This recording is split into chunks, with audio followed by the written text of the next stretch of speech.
idea. Muy buen mediodía para todos. Muchas gracias. Muchas gracias por venir. La Biblioteca Universitaria y el Centro de Documentación y Estudios de Iberoamérica de la Universidad de Montevideo adhieren a las actividades del Día del Patrimonio, que este año celebra a los constructores de escuelas y liceos, Alfredo Jones Brown, Juan Antonio Escaso y José James. En este marco damos inicio a la conferencia titulada El valor de lo patrimonial, a cargo del doctor Damiano Notieri. Damiano Notieri es doctor en Historia y Humanidades por la Universidad Pablo de Olavide de Sevilla y magíster en Historia del Arte por la Universidad Católica del Sacro Cuore de Milán. Actualmente se desempeña como docente de Historia del Arte en la Facultad de Humanidades y Educación de la Universidad de Montevideo. Es profesor de Historia Contemporánea de la Facultad de Ingeniería de la Universidad de Montevideo y en la BGS. Es autor de la obra titulada Emilio Reus, Hacedor o Villano, publicada por Planeta en el año 2019, con la cual obtuvo el premio Bartolomé Hidalgo, y del reciente libro publicado José Belloni, el escultor del uruguayo, publicado por la editorial Quirós. Una vez finalizada la presentación, vamos a tener un espacio de preguntas donde los participantes podrán dialogar con nuestro expositor, también quienes nos acompañan a través del Zoom. Esta charla va a ser grabada y luego la vamos a compartir a través de los canales de YouTube de la Universidad de Montevideo y la van a poder volver a ver. Ahora sí, dejo uso en la palabra a Damiano. Muy bien, muchísimas gracias, Natalia. Bueno, muy buenos días a todos, gracias por su presencia hoy aquí. Agradezco a la Universidad, CDEI, por la invitación y la posibilidad, de conversar con todos ustedes, de charlar sobre una temática que en lo personal es sumamente relevante, importante y que justamente atendiendo a lo que hace al Día del Patrimonio, al fin de semana del patrimonio, como lo que se celebra en esta oportunidad, en el día de hoy y mañana, parece pertinente dialogar y conversar atendiendo a un aspecto que quizás muchas veces se pasa por alto o que ya de por sí se acepta o se entiende como, lo patrimonial como algo valioso o algo importante. Ahora, ¿dónde está ese valor patrimonial? ¿Cuál es o dónde radica el valor de un espacio, de un objeto, de un lugar, de una práctica, de una costumbre que le da sentido, que le da valor a ese hecho o a ese objeto? En primer lugar, justamente la pregunta de qué hablamos cuando hablamos de patrimonio. Hay que hablamos de espacios, de lugares, de prácticas que tienen una valoración humana y en donde justamente lo que hace al contexto sociocultural y al espacio físico, ¿sí? Lo vuelve como sumamente relevante y un aspecto netamente existencial y significativo para los que de alguna manera consolidamos o conformamos ese espacio. En esta oportunidad, en esta imagen, puedo poner muchísimos ejemplos. Pongo este ejemplo de Asimacos, no sé si lo conocen, es un edificio que actualmente ya no está, no existe, pero que de alguna manera son esos edificios, esos espacios que de alguna manera le dan identidad a una zona, a un lugar. Particularmente, esto es un tema netamente individual, por la zona en la cual estaba Asimaco, que es una zona en la cual yo crecí, tenía un gran significado simplemente por el hecho de constantemente estar recurriendo, pasando de manera recurrente por ese lugar y lo que significaba la estética de ese edificio en cuanto a justamente este aspecto de lo sociocultural y del espacio físico que se vuelve relevante para los transeúntes o para los que de alguna manera estamos en un lugar determinado. Entonces, cuando hablamos de patrimonio, uno de los aspectos relevantes a tener en cuenta es esto de la valoración humana. Otro aspecto que es sumamente importante al momento de hablar del patrimonio es esto del concepto de dinamismo. ¿En qué sentido el concepto de dinamismo? Justamente en esto de que el patrimonio requiere un proceso de aprendizaje. ¿Sí? ¿En qué sentido? En que el valor de un espacio, de un lugar, de una práctica, requiere necesariamente una renovación, una revaloración y una valoración y un reconocimiento permanente, ¿sí? No solamente por parte de los que generan o los que mantienen ese espacio, sino justamente los que de alguna manera le dan y adquieren sentido con ese espacio. Acá aparece el concepto de descartables, ¿sí? Es decir, los espacios y los lugares patrimoniales son muy importantes de ser mantenidos, reconocidos y estudiados para que no se transformen en lugares, de alguna manera, o en objetos o en espacios descartables, ¿sí? Desechables. Hay una película, no sé si la conocen, si la vieron, que se llama Operación Monumento, ¿sí? Donde justamente se trabaja este aspecto de manera muy, muy clara y muy significativa, en esto de justamente de la importancia que tienen determinados objetos, espacios, como valor patrimonial, pero al mismo tiempo como valor existencial, ¿sí? Para las culturas.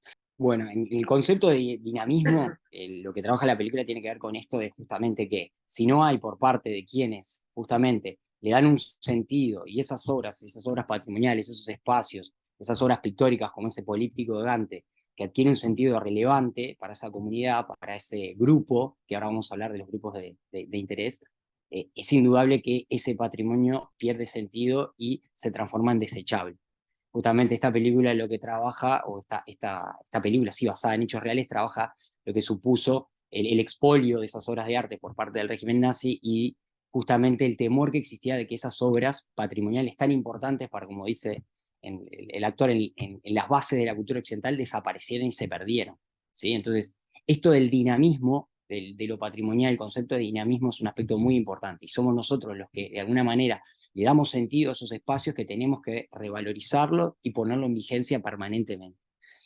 El tercer concepto tiene que ver con un concepto que lo trabaja Riel, que simplemente voy a tratar de hacerlo más rápido y sencillo posible, que tiene que ver con que así como cada uno de nosotros, como les ponía el ejemplo a Symacos, que era un ejemplo muy personal, individual, le da un sentido a determinados espacios, como esa estructura arquitectónica, atendiendo al lugar en el cual uno crece, se desarrolla, atendiendo a esto otro también de lo dinámico, es decir, de las comunidades que tienen que mantener la vigencia y la relevancia de esos objetos patrimoniales para que no caigan en esa cuestión de desecho. También está este otro concepto que lo maneja Riel, que tiene que ver con lo histórico y lo estético de determinados espacios, lugares u objetos de carácter patrimonial. Simplemente porque yo voy a poner todo lo que plantea Riegel en un esquema que ahora lo voy a explicar muy rápidamente. ¿Qué dice Riegel sobre el tema de los monumentos y los espacios patrimoniales? Los monumentos y los espacios patrimoniales unen, son objetos físicos, tangibles, que unen el pasado con el presente. Yo ahí pongo un guiño de justamente muchas veces cuando no tenemos ese cuidado, no somos conscientes de que esos objetos, ¿sí?, son parte de nuestra identidad y unen pasado y presente, ¿no? Ahí puse un ejemplo de vandalismo, por ejemplo, en uno de los monumentos. Ahora, esos monumentos, que son esos objetos, en este caso pueden ser esculturas, pueden ser obras arquitectónicas, justamente atienden a necesidades materiales de nuestra cultura, ¿sí? Como por ejemplo valor instrumental, si se quiere, decorativo, práctico. Ahí por ejemplo puse un obelisco de la Roma antigua, donde se usaban los obeliscos como forma de orientar a aquellos que visitaban la Roma del barroco del siglo XVII y que se utilizaban como elementos decorativos pero prácticos. Entonces el monumento, el objeto monumental, ¿sí?, tiene como esa función de materialmente organizar y ordenar. Pero también, y esto es fundamental y Riegel lo plantea, cumple una función también de carácter espiritual para esa comunidad, para ese colectivo. ¿En qué sentido? Que tiene que tener un valor artístico, valor de novedad, como dice así, ¿no? Una obra que adquiere un sentido estético, ¿sí?, que sea valorado artísticamente y de manera estética por la comunidad, ¿sí?, y que justamente esa obra que tenga un valor estético, ¿sí?, atractivo para la comunidad, que le dé sentido a la comunidad, que también comunique aspectos que tengan que ver con lo artístico. Me pongo a pensar en, yo que sé, en obras más abstractas. Hoy hablamos hace un ratito sobre el tema de lo figurativo y la abstracción, que hoy justamente estamos en un contexto donde muchas obras son de carácter abstracto, que quizás lo figurativo no es lo que predomina. Bueno, en ese sentido ahí entraría lo artístico, lo estético, la contemplación de la obra en sí misma. Pero también aspectos quizás también de carácter religioso, que la obra contiene, que transmite, que son sumamente relevantes para la comunidad. O profanos, como puede ser la carreta de Belloni y la identidad nacional a través de esa carreta, ¿sí?, que representa la vanguardia de la patria en el periodo colonial. ¿Se entiende? Es decir, también lo que plantea Riegel en relación al valor patrimonial es la estética, pero también lo que comunica y lo que expresa y el valor artístico. Esto, según Riegel, están en neta, constante diálogo, ¿sí? Hay una conexión entre el valor práctico, el valor de utilidad, el valor material y el valor espiritual para esa comunidad en relación a ese monumento.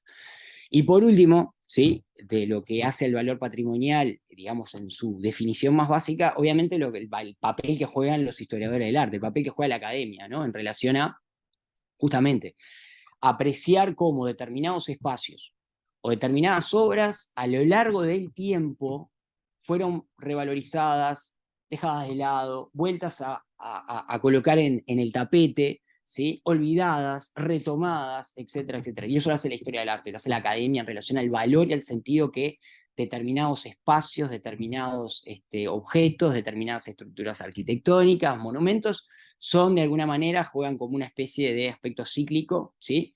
Son tenidos en cuenta a nivel del valor patrimonial. Entonces, ni que hablar que cuando uno se pregunta, después de dicho todo esto, de una presentación general de lo patrimonial, dice, bueno, ¿existe un valor comercial para el patrimonio? ¿Yo puedo ponerle un número, ya que estamos en una época donde todo tiene un valor, un número, y tiene que tener un número? Indudablemente no, es imposible ponerle un número, ¿sí? a un objeto, a algún espacio, a una práctica en cuanto a valor comercial del patrimonio. Las razones son obvias, no voy a introducirme en esto, pero el valor mercado y el valor patrimonial son dos cosas completamente distintas. Ahora sí, a lo que voy es esto. Un segundito, ahí. Yo no puedo ponerle un valor comercial, ¿sí? De mercado a un objeto, a un espacio de carácter patrimonial, eso está claro. Ahora, lo que sí, y eso por eso allí aparece en negrita, subrayado, le pondría fluo también, no se puede medir el valor de los valores patrimoniales, pero sí evaluar, y a esto me quiero detener en esto, el impacto de su reconocimiento, las percepciones y los atributos, ¿sí?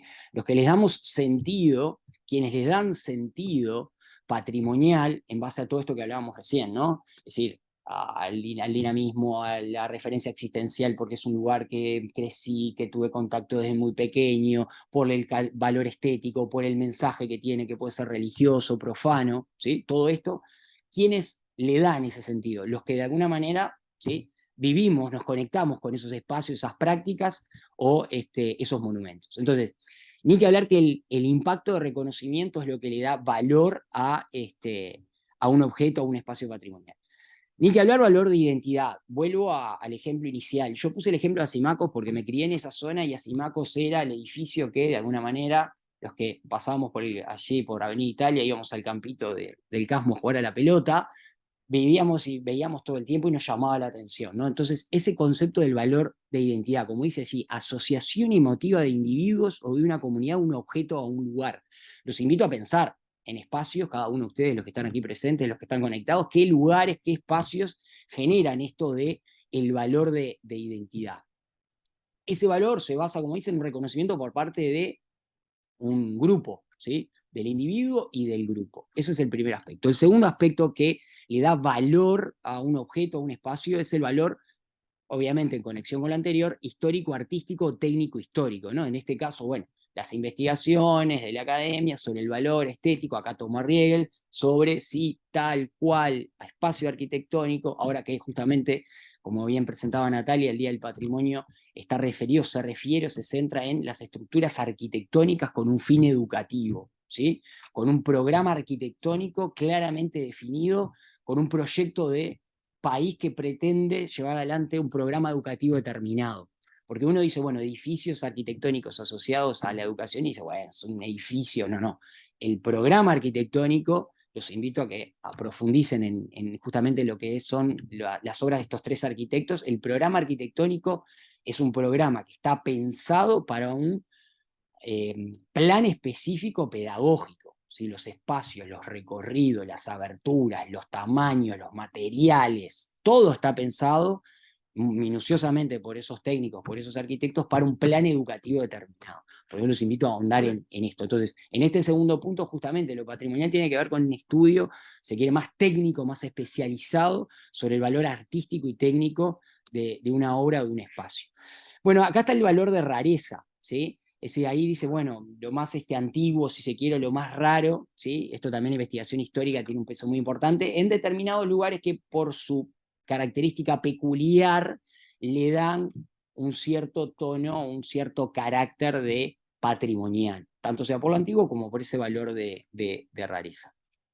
Después, otro aspecto que es muy importante, el tema de, ahí dice, valores socioeconómicos contemporáneos, por ejemplo, los relacionados con los espacios que tienen un valor educativo o los espacios que tienen un valor turístico. ¿Sí? Ahora vamos a poner algunos ejemplos, ¿no? Entonces, esos espacios que tienen valores sociales, valores turísticos, valores educativos. ¿A qué voy con esto de los valores socioeconómicos contemporáneos y valores educativos? Hoy por hoy, particularmente por una cuestión personal, estoy trabajando en lo que es el proyecto para el año que viene para poner en vigencia lo que es una materia optativa en secundaria que es patrimonio. Es una materia optativa, ¿sí? En todo lo que hace a la confección del armado, de la currícula de este programa, claro, es sumamente desafiante. ¿Por qué?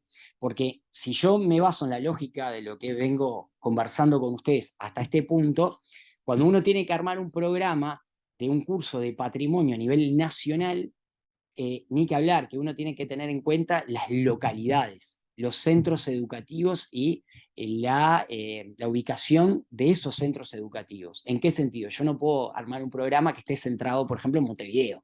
Tiene que ser un programa donde el Liceo 1 de Paso de los Toros, el Liceo Público de Cardona, el Liceo, dialogue, dialogue con los espacios, los monumentos, los lugares naturales, porque justamente como sabemos, también los lugares naturales, como puede ser un río, una cañada, un cerro, un monte, adquieren un sentido existencial para esas comunidades educativas. Entonces, cuando hablamos de estos valores socioeconómicos, turísticos, educativos, es muy importante tener en cuenta también este aspecto.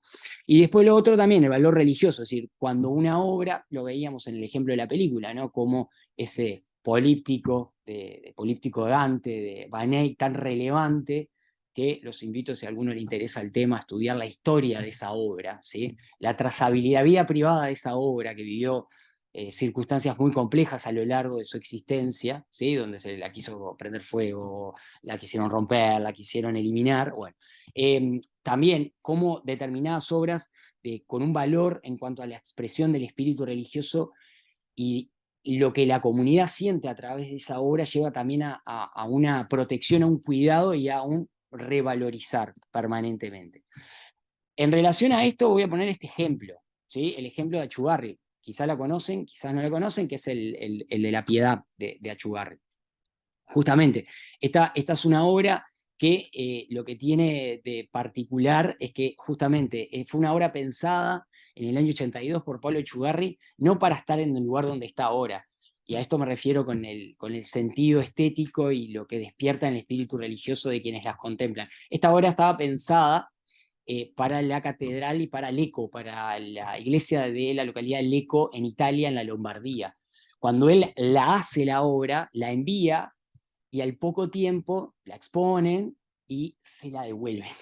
¿Tá? Es decir, ¿en qué sentido? En el sentido de que esta obra está aquí en el MACA, porque justamente era una obra que, si bien trataba un tema de carácter sacro, la forma, y acá vuelvo a Riel, ¿no? Es decir, cuando la comunidad, cuando quienes de alguna manera valoran la obra, le dan un sentido, la estética no estaba en concordancia con lo que justamente la catedral e iglesia de Lecco pretendía en cuanto a lo estético. Se le devolvió la obra. Por eso ven la obra, cuando van al MACA, la van a ver allí, está expuesta. ¿Sí? También atendiendo a esto de lo religioso, por ejemplo, ni que hablar la tumba de Mariano Soler, que todos la deben de conocer. Cuando vamos a la catedral, la hemos visto quizás infinidad de veces, esta obra. Esta obra tiene una particularidad, tiene un elemento, un emblema que es muy significativo. No sé si los que están aquí presentes o los que están conectados reconocen, por ejemplo, a este cruzado que tiene allí en custodia una estructura arquitectónica. No sé si logran verlo, bien que tiene una estructura allí arquitectónica. ¿Tienen idea por qué este cruzado que está de alguna manera allí? ¿No? Bueno.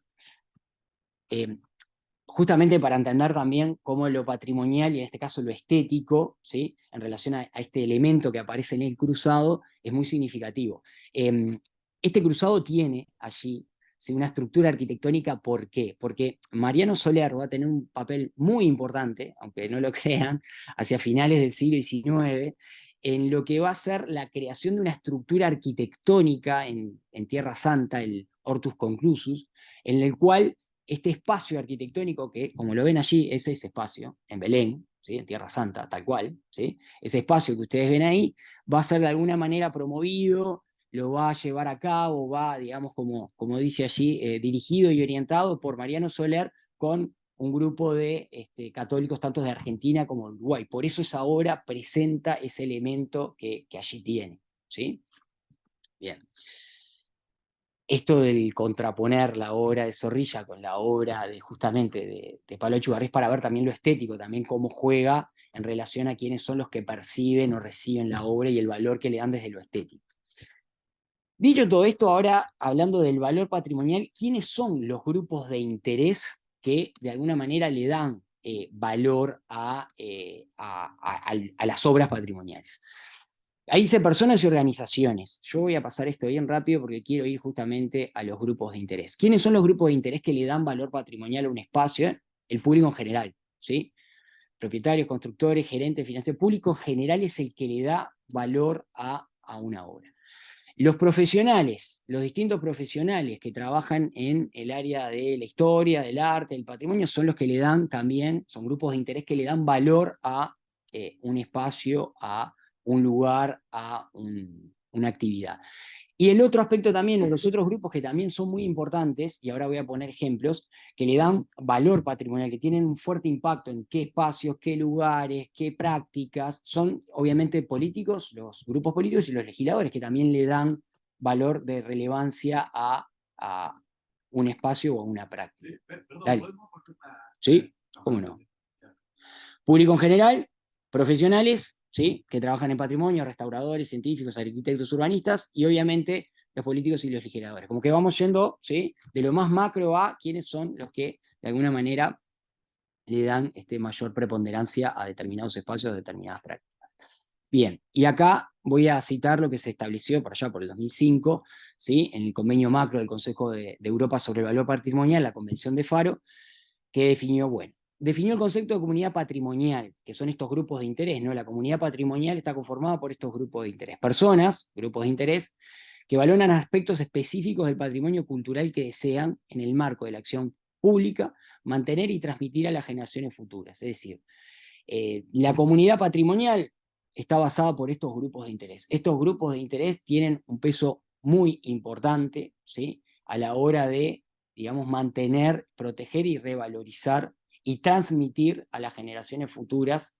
lo que esos espacios, esas prácticas y esas estructuras tienen como objetivo. Voy a poner algún ejemplo. ¿Vieron? Esto es un link que esta foto lleva el link de lo que fue el tema del Pericón. Vieron que en este año el Ministerio de Educación y Cultura estableció y decretó el Pericón como patrimonio, ¿sí? No estoy hablando acá ni de un objeto, ni de un espacio, ni de un monumento, sino que estoy hablando de una práctica. Justamente cuando hablamos de grupos de interés, y en este caso el MEC lo quiere revalorizar, es porque justamente, bueno, los que estamos aquí, creo que todos en algún momento tuvimos que bailar o bailamos el pericón, ¿sí? Bueno, esta práctica tiene justamente como objetivo esto de recordar, de mantener vigente. Esto es lo que hacen justamente los grupos de interés. Otro espacio, por más que la foto, porque todavía no está construido, es lo que hace la Casa Artigas, ¿sí? También existe todo un proyecto actual, esto más que nada por parte, en este caso, de la Intendencia, de tratar de recomponer, de reconstruir el espacio en Montevideo, donde se desarrolló Artigas y lo que va a ser el espacio de la Casa Artigas, como también para tratar de revalorizar ese lugar. La pregunta, ¿cómo el poder político puede medir el valor patrimonial otorgado por una comunidad, ¿no? Si, ¿cómo se puede de alguna manera determinar el valor de un espacio? Bueno, voy a esto, voy al instrumental, ¿sí? Es decir, estos grupos de interés, y en este caso lo que pueden ser legisladores o grupos políticos, el valor instrumental. ¿Cómo un espacio patrimonial tiene valor instrumental? Puse dos ejemplos que son muy conocidos por todos, el Coliseo ¿sí? Y el Corcovado, es decir, el Cristo Rey, ¿sí?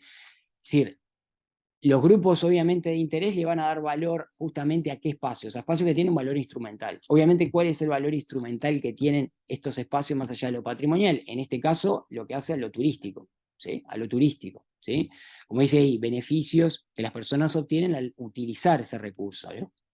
Beneficios individuales, locales, nacionales. Ni que hablar, lo que genera visitar el Coliseo, que increíblemente, aunque ustedes no sepan, el Coliseo, por más que hoy decimos, bueno, es patrimonio, ¿sí? Universal, de historia universal, el Coliseo durante mucho, mucho tiempo, diríamos por la época moderna, se utilizaban las piedras del Coliseo para generar nuevas estructuras. A esto voy donde yo hace un ratito les decía que la historia del arte tiene un papel muy importante para no conocer cómo los objetos o las estructuras arquitectónicas van teniendo más o menos preponderancia o valor, o se valorizan o se desvalorizan, por decirlo de alguna manera. El Coliseo se usó muchas veces como lugar cantera para sacar mármol y piedra para otras construcciones muy importantes del periodo, por ejemplo, renacentista, ¿sí? Entonces, también es muy importante, entendiendo el valor instrumental, es decir, cómo este hecho pesa para lo que tiene que ver con el valor de un espacio. El otro valor o el otro aspecto que tienen que tener justamente los grupos de interés, y en este caso los gobiernos, ¿sí? O los grupos políticos, es el intrínseco. A esto voy, esos Versalles que se ve ahí. El valor artístico en sí mismo, acá volvemos a Riel, ¿no? Es decir, cómo el valor en sí mismo intrínseco de la obra, por lo estético, por la historia, por lo que representa, a nivel de una nación o una comunidad, tiene, bueno, ese es otro valor importante que se toma para medir por parte de estos grupos de interés. Y el otro aspecto, ¿sí? Es el institucional, y aquí traigo a colación justamente lo que elabora, lo que genera el Ministerio de Educación y Cultura, en el sentido de que de incentivar para educar a una comunidad y fomentar la toma de conciencia en relación a justamente lo que es la identidad de una comunidad. Lo institucional cumple un papel muy importante.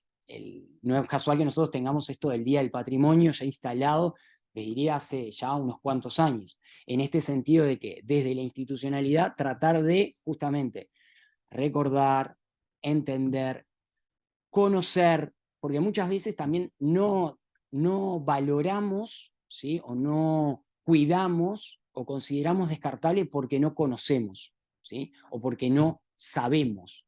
Y justamente acá la institucionalidad y el ámbito educativo y la academia juega un papel muy importante. Si yo quiero lograr que una comunidad proteja, entienda, se identifique con, repito, un espacio, un monumento, ahora le cuento una anécdota sobre uno de los monumentos, un monumento, una práctica, necesito que la gente conozca, y para que la gente conozca la tengo que educar, ¿no? Ayer me pasaba en un curso de maestría que me decían, sí, la carreta a mí me da siempre la idea de algo cansino, lento, ¿no? Como una cuestión, el monumento a la carreta, estábamos hablando de...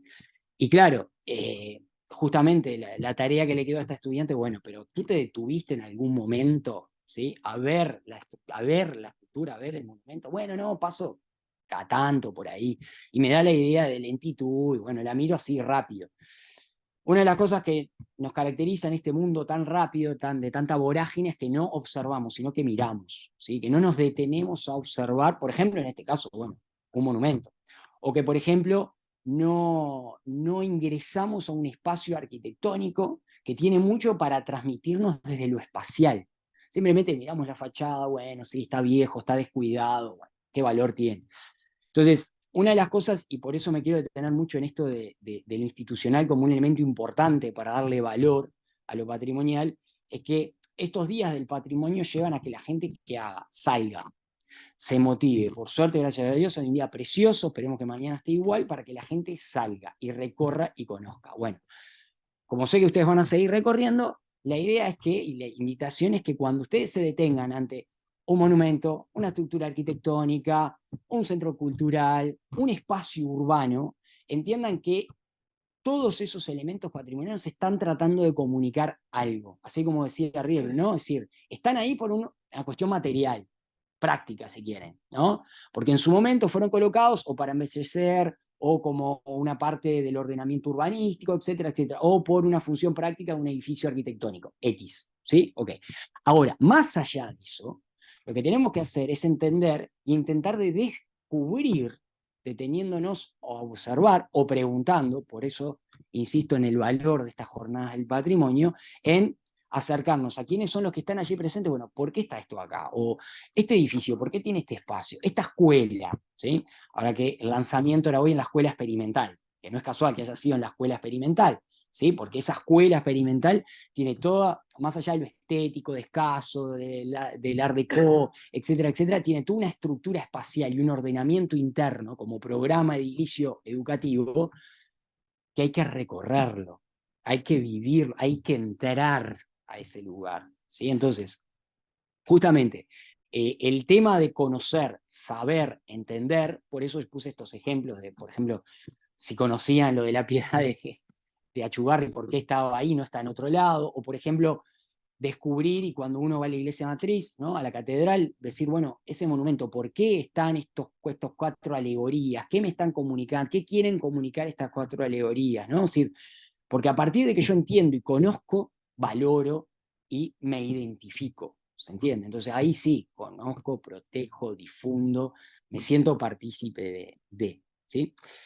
Y bueno, simplemente para ir cerrando, estamos perfecto, bueno, de lo que es el valor universal extraordinario o excepcional, ¿no? De lo que se habla. Bueno, el requisito del valor universal excepcional, lo establece la UNESCO, debe interpretarse como una respuesta excepcional a cuestiones de naturaleza universal comunes o abordadas por todas las culturas humanas. En relación con el patrimonio natural, estas cuestiones se ven en la diversidad biogeográfica, en relación con la cultura, en la creatividad humana y en los procesos culturales resultantes. Quiero cerrar con esto del valor universal excepcional. ¿Por qué? Porque de alguna manera lo que trata de buscar esta definición o este acuerdo, ¿sí? Allá por el año 98, es establecer esto de que el valor universal excepcional patrimonial de un espacio natural es muy importante y hace a nuestra relación humana con el espacio, ¿sí? Con la naturaleza. Y vuelvo a esto que les comentaba hace un ratito de el centro educativo en las localidades del interior, que tan identificados están con un espacio geográfico, con una práctica agrícola, con una práctica agropecuaria, con una práctica tradicional me recuerdo la fiesta de la primavera en Dolores y otro tipo de fiestas que son sumamente identitarias, que son patrimonio de ese lugar, ¿no? Y que de alguna manera generan un diálogo entre el grupo, entre cultura, entre el ser humano y el espacio natural. Y lo otro, bueno, con la cultura, el concepto de creatividad humana, ¿sí? La creatividad, es decir, cada elemento patrimonial que nosotros vemos son resultados de la creatividad humana, es decir, son resultados de seres humanos de tiempos pretéritos que de alguna manera nos conectan, pero que nos permiten ver, ¿sí? La creatividad y el porqué de esa manera de construir, de esa manera de generar productos estéticos con determinadas características, y cómo esa creatividad de alguna manera se fue modificando, nos interpela también de esa manera. Y bueno, y justamente como procesos culturales resultantes, estamos hablando de creaciones que de alguna manera son la base y son los cimientos de nuestra identidad y de nuestra, si se quiere, existencia hoy por hoy, ¿sí? Yo simplemente quería terminar con esto porque me parece sumamente importante cerrar con esta idea, y en particular atender y termino con esto, el patrimonio, ¿sí? Y todos los objetos, prácticas del patrimonio eh, no se pueden medir económicamente, ni que hablar. Pero el patrimonio, eso que no se puede medir, que no se puede poner un número, que no se puede, digamos, que cotizar, representa para cada uno de nosotros que estamos aquí presentes o que están allí conectados el valor netamente existencial, un valor netamente de identificación y de sentir. Y pongo siempre este ejemplo que es muy personal también, que es, mis papás son italianos los dos y vinieron de un pueblo. Y en el dialecto de ellos en italiano, ellos llaman al pueblo el paese. ¿tá? ¿Y por qué lo llaman el paese? Que vendría a ser como el país. Porque es el lugar físico que reconocen y que de alguna manera les daba, y hasta el día de hoy recuerdan, les daba como ese sentido existencial, como esa cuestión de, este es mi lugar en el mundo, de acá surgí, de acá salí, ¿no? Este es el paese, ¿no? Es decir, esta cuestión de, este soy yo, ¿sí? Entonces, Ni que hablar que cuando uno tiene que hablar del valor de lo patrimonial es justamente lo que nosotros entendemos como elementos que nos dan sentido de identidad y que nosotros justamente tenemos que mantener, proteger y crear, ¿sí? Porque también somos creadores. En esto de lo creativo también estamos creando para las futuras generaciones. Así que simplemente con esto quería cerrar para cumplir con 44 minutos de exposición. Espero haber sido claro, capaz que fui muy rápido, así que bueno, esta instancia que abrimos ahora es para aclarar o para conversar sobre algunos de los aspectos que intenté exponer de manera lo más sencilla y escueta posible sobre el tema del valor patrimonial. Así que bueno, les agradezco mucho la presencia y bueno, no sé si hay alguna duda, consulta, pregunta sobre esto del valor de lo patrimonial y qué es lo que le da valor al patrimonio. Sí, Fernando. ¿Cómo anda, Fernando? Por favor. Yo te iba a preguntar cómo reconocer el valor patrimonial de algo que hace, poniéndome en una situación en la que no estoy, pero en fin, alguien tiene que reconocer.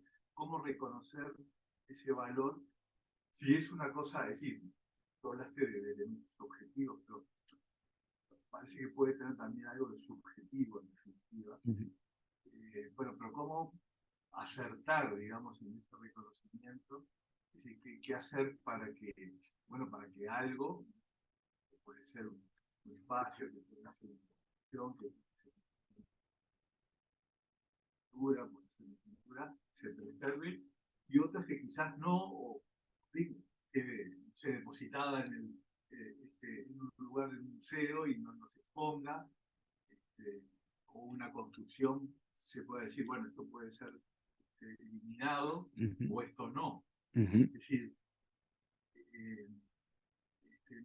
pues me da la sensación, por lo que tú decías, que también hay una cosa como de subjetividad, digamos, de identificación, de pertenencia, de cercanía, digamos. Entonces, ¿cómo acertar? Sí, la pregunta la respuesta no es fácil. No, no es fácil. Bueno, justamente la idea de exponer los grupos de interés justamente tenía que ver justamente con esto de entender que hay distintos niveles, digamos, de relevancia o distintos niveles de definición sobre lo que es el patrimonio. ¿En qué sentido? Me interesaba mucho plantear que hay un gran grupo de interés que tiene que ver justamente con qué, con los organismos que deciden, con los cuerpos políticos quizás que deciden, pero también con las comunidades. Las comunidades en sí mismas, ¿sí?, son las que de alguna manera tienen que mantener o buscan mantener. Te voy a poner un ejemplo. Recién hablaba lo de las prácticas, por ejemplo, de la fiesta de la primavera, ¿sí?, como una cuestión. La fiesta de la primavera es un ejemplo de patrimonio que ahora está en desuso, no se usa más esto de lo material y lo inmaterial. Patrimonio inmaterial y material ya no está caduco en la academia. Pero sí de una práctica cultural que tiene un fuerte sentido de identidad patrimonial para esa comunidad. Y en ese caso, por ejemplo, todos los grupos de interés, hay todos los grupos de interés que pueden ser desde el centro educativo, desde la intendencia, desde grupos individuales, todos, ¿sí?, se mancomunan, ¿sí?, para justamente organizar, rememorar, mantener, porque lo sienten como un elemento netamente identitario. Entonces ahí hay un aspecto donde la comunidad toda, en relación a una práctica netamente reiterativa y una práctica netamente local, generan esa idea de mantenerlo. Me dirás, sí, es subjetivo, sí es subjetivo, pero es que es subjetivo para esa identidad, para quizás alguno el que va desde fuera no puede entender cómo están semanas y meses organizando los carruajes y los chicos en las escuelas y en los liceos van practicando, etcétera, etcétera. ¿Pero por qué? Porque lo sienten algo que forma parte de su ser identitario.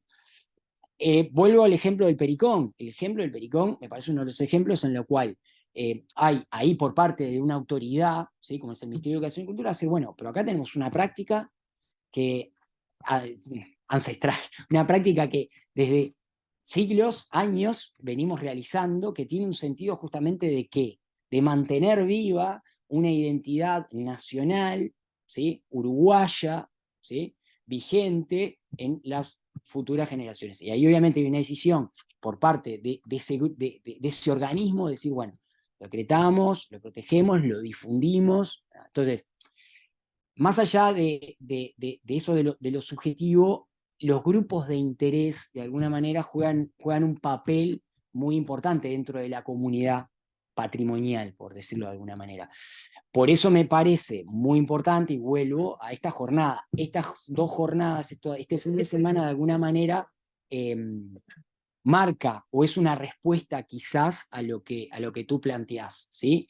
Y esto hace justamente a la consolidación de un sentir nacional, patriótico, si se quiere, como lo quieran llamar, o comunitario, ¿no? El tema del Día del Patrimonio, y que está instalado ya desde hace mucho tiempo atrás, ¿sí? Entonces, ahí también hay una decisión en el sentido de decir, bueno, y obviamente los temas también de alguna manera atienden al contexto. Si ustedes piensan los temas del Día del Patrimonio, también atiende a determinados contextos, ¿sí? Actuales, contemporáneos. También la contemporaneidad de alguna manera marca la relevancia. Y voy a cerrar con esto. Ahora, también está lo atemporal. Yo sé, en mis instantes, Fernando, viste que comenté lo del tema del políptico de Gante. Sí. Ustedes, los invito, después si alguien lo quiere le puedo acercar el material. Hay muchos estudios sobre la historia, lo que sería la vida privada de la obra, desde su creación de Van Eyck allá por el siglo XV, hasta lo que es hoy en día, que está en su lugar originario. Pero fue una obra, ¿sí?, que de alguna manera se la intentó destruir, se la intentó quemar, y siempre se la fue protegiendo, ¿no? En el sentido de que, de alguna manera, esa obra en sí misma, por todo lo que hablábamos recién, por lo que transmite, por el contenido, por el valor artístico, por el valor espiritual, por todo eso hace que esa obra sea patrimonio universal y que de alguna manera esté hoy en pie, por más que algunas de las tablas se quemaron, desaparecieron y son reconstrucciones. Entonces, es como muy amplio para definir y para establecer a ver qué es lo que hace o qué es lo que permite que justamente ese patrimonio se mantenga. Es decir, es multicausal, hay muchas variables. Obviamente, como apasionado del patrimonio, porque lo entiendo como algo que es identitario, como es lo que nos da sentido, ¿tá? Es decir, ni que hablar que estos grupos de interés juegan un papel muy importante, y los grupos de interés que saben, que conocen, son los grupos de interés más aptos para poder mantenerlo patrimonio. No sé si soy claro en eso. Los grupos de interés que conocen, que le dan una preponderancia a la academia, que reconocen el valor artístico, que reconocen el valor espiritual que una obra puede tener para una comunidad. Los grupos, ¿no? Cuando esas entidades conocen eso, bueno, lo patrimonial de alguna manera está, por suerte, protegido. El tema cuando lo patrimonial pasa a ser algo descartable. Eso sí, ahí voy, cuando lo patrimonial, me hace acordar a Coljas esto, cuando lo patrimonial pasa a ser como esto de la arquitectura descartable, como esto, bueno, ya uso, tiro, voy, y tiene un valor netamente comercial, ahí la cuestión se complica, pero bueno, por suerte. Es. Pero perdón, no sé si se entendió eso, Fernando. Sí. Por ejemplo, el tema del Hotel San Rafael. Bueno, ¿A qué pasó con eso? Lo del Hotel San Rafael lo conozco, digamos, no sé si te diría de primera persona, porque particularmente trabajaba con Willy como ayudante de cátedra aquí en la universidad cuando se dio todo esto. Como ustedes saben, Willy, que es el presidente de la Comisión de Patrimonio, tuvo, ¿no?, una participación muy relevante en lo que fue lo del Hotel San Rafael. Y bueno, justamente ahí tú tenés esta cuestión de los distintos grupos de interés y qué pasa en determinados contextos, en determinadas situaciones, con esos grupos de interés en relación a esta estructura arquitectónica en un contexto determinado, ¿sí? Pasa por historia personal, justamente. Nosotros teníamos una casa en Punta del Este, desde mediados, ponele, del siglo XX, una cosa así que, después, pero claro, yo crecí ahí. Para mí era justamente como claro, te generaba. Y cuando pasó todo este tema, que yo estaba trabajando en Punta del Este, una persona, no me acuerdo, un chofer o algo, pero era de alguien que vivía ahí en Maldonado, por ejemplo, el comentario de él era, pero que lo tiren porque así da trabajo. Entonces ahí está todo lo Es que, a ver, para Maldonado, porque Maldonado precisaba trabajo. es que justamente, a ver, viste que hace un ratito yo te comenté, miren que el Coliseo, durante un periodo determinado entre los siglos XV y XVI, usaba la piedra del Coliseo y el mármol para hacer estructuras arquitectónicas que después quizás nosotros reconocemos como estructuras renacentistas. Es decir, indudablemente que acá, obviamente, cuando hablamos de lo patrimonial, y viste que hace un ratito te dije, bueno, la historia del arte que tiene que estudiar, bueno, los momentos en los cuales se van generando cambios, reestructuras, se mantienen, cosas que perduran, cosas que se destruyen y se generan nuevas. Y bueno, es dinámico esto también, pero es muy importante en lo que tú decís dos cosas. La primera, lo que nos genera a nosotros cada espacio. Porque ahí tú pusiste un ejemplo particular. Te generaba eso porque era un espacio identitario. Bueno, el ejemplo que yo hablaba del país, el ejemplo que yo puse a Simacos. Eso es un ejemplo, ¿no? Entonces, indudablemente que para todos, lo patrimonial. Sí, capaz que no lo sabemos, pero nosotros en un espacio, una plaza, un edificio, un río, tiene un valor patrimonial para nosotros. ¿tá? Voy ahí a lo subjetivo que comentaba Fernando.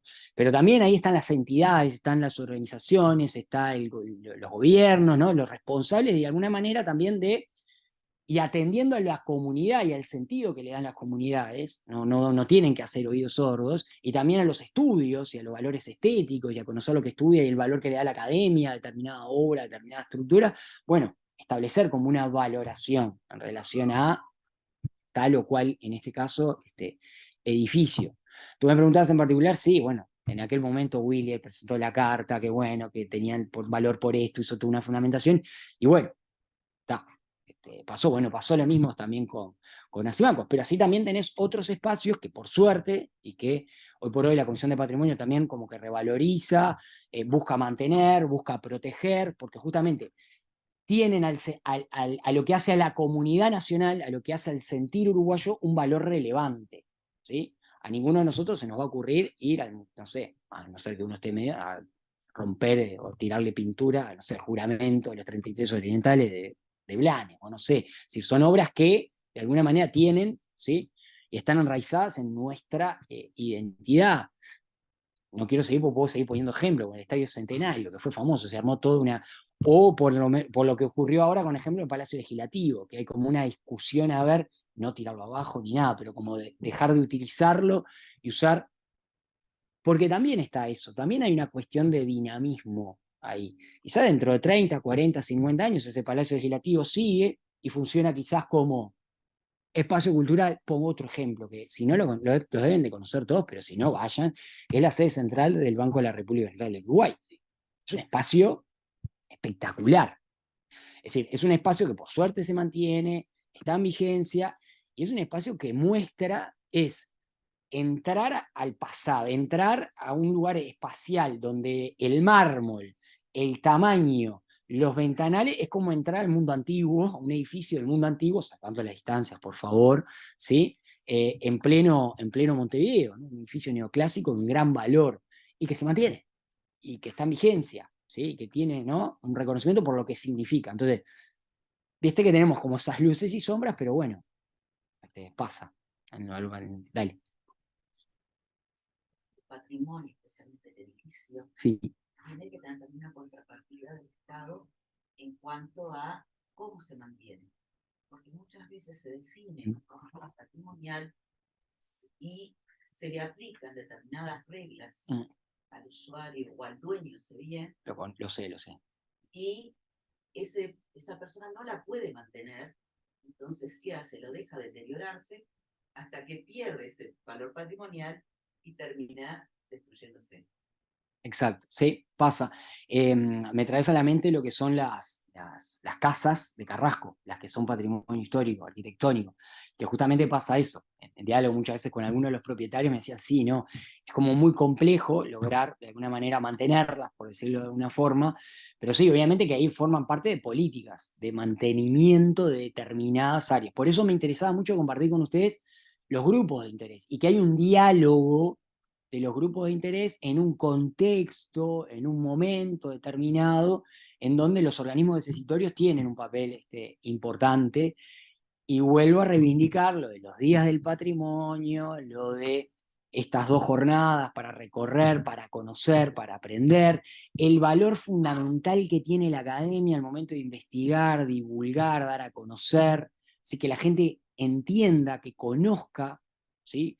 Porque si yo no entiendo, no conozco, no sé, es como una cadena, ¿no? Si la comunidad no entiende, desvaloriza. Eso se va trasladando a distintos grupos de interés que cuando llegan a determinados grupos de interés, como los que tú mencionas, a veces, ¿no? Por suerte, yo sé que acá hay muchos guías en turismo, está pasando en Carrasco que justamente se está revalorizando también, pues se está transformando en un circuito también turístico. Y eso de alguna manera, por eso yo lo mencionaba también, el valor turístico de determinados lugares, también genera que esos grupos de interés digan, no, bueno, pero la Casa Costa Hilara, la Casa Morató, ¿no? Tratemos de mantenerla porque genera dentro del circuito turístico un valor relevante en ese contexto, ¿no? Entiendo, sí. Lo tengo claro, Medici. Lo económico, como pasó con la obra de los Cid, pasó con varias obras hace unos cuantos años, hasta de Villamajó, que se quedaron abajo. Exacto. Por un tema comercial. Y bueno, el ejemplo que te ponía Simacos es tal cual, es un ejemplo donde era más quizás redituable para los nuevos emprendedores, quizás tirar abajo todo eso y no. Y bueno, por eso quiero ir a los grupos de interés y a quienes tienen un peso importante y que nosotros también somos parte de ese grupo de interés. Porque que ustedes estén hoy acá, para mí tiene mucho valor en el sentido que somos nosotros los que le damos sentido inicial como grupo de interés a determinados espacios, ¿sí? Y a partir de ahí toda esa concatenación hacia los grupos de interés más decitorios, ¿no? Sí, ni que hablar.